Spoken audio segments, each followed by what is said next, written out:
What's up, gamers, and welcome to the show where I keep you guys updated on the latest in gaming news. But before we get into today's gaming news, let's take a look at today's clip of the day. Clip of the day.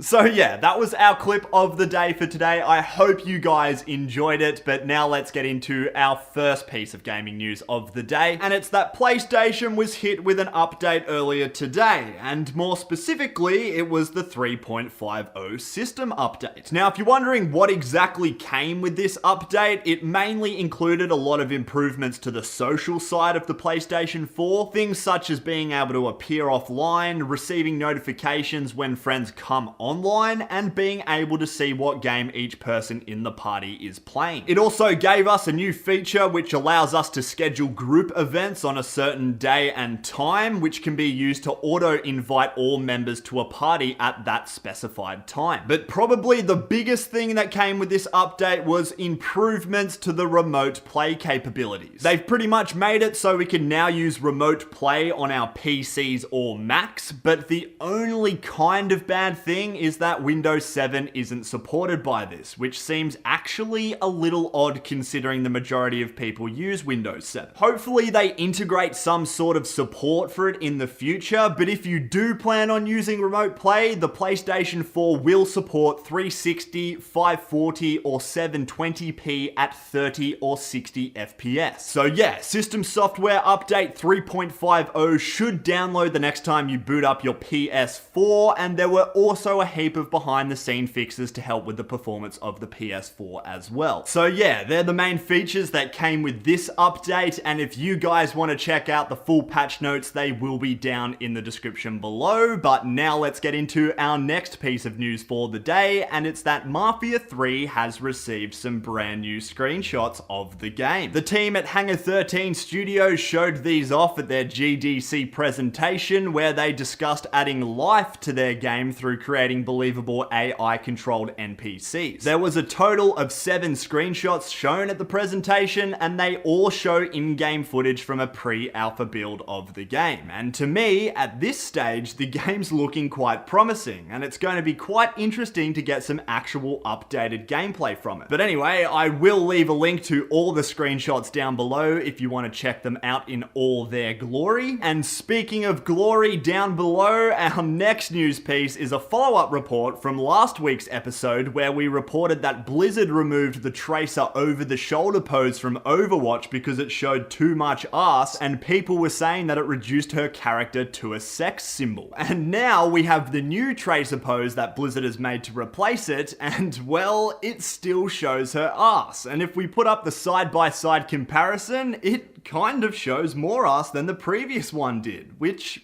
is pretty hilarious. A lot of people were saying that Blizzard went along with the original complaint so easily because they weren't actually happy with how the Tracer pose looked themselves, and they actually wanted to make her ass look better. And although that seems like it wouldn't really be the case, it kind of seems a bit odd that they would make her ass look better after receiving the original complaint. So maybe it could be true. But anyway, that's the new Tracer pose that we're going to have in Overwatch until someone else complains that it offends them. But for now, let's get into our next news piece of the day, and it's that Fallout 4 received a new trailer for its upcoming DLC Wasteland Workshop. The DLC is going to be arriving on the 12th of April and will include new customization options for building settlements and the new ability to build traps and cages to capture enemies, which sounds awesome. Anyway, if you want want to check out the full trailer for the upcoming DLC for Fallout 4, it will be down below. But now let's get into our next news report for today's show, and it's that the date for the open beta for Doom was revealed today. The news came over Twitter, and it's set to start on the 15th of April and run through until the 17th of April. The beta is going to be for the PC, PS4, and Xbox One, and we'll be able to preload the game from the 12th of April. So if you've been on the lookout for the beta date for Doom, well, it's now been announced and will be available from the 15th of April. So yeah, that's quite exciting news. I'm looking forward to getting stuck into some Doom during the beta, but for now, let's get into our final piece of gaming news for today's show, and it's coming from Gears of War 4, because we now finally have a release date for the game. The news came from an announcement from Microsoft, and the release date is going to be on the 11th of October this year. They also mentioned that the beta will begin on the 18th of April for everyone who's eligible for early access. So basically, if you've played Gears of War Ultimate Edition on Xbox One or PC before April 11, then you'll be eligible for early access to the beta on the 18th, and then the beta will be available to everyone else on Xbox on the 25th of April until May the 1st. So yeah, lots of betas are happening this month, which is actually really exciting. And if you guys want to check out any of the info that was spoken about in today's show, it will be down in the description below. But that's going to be it for today's gaming news. I hope you guys enjoyed the show.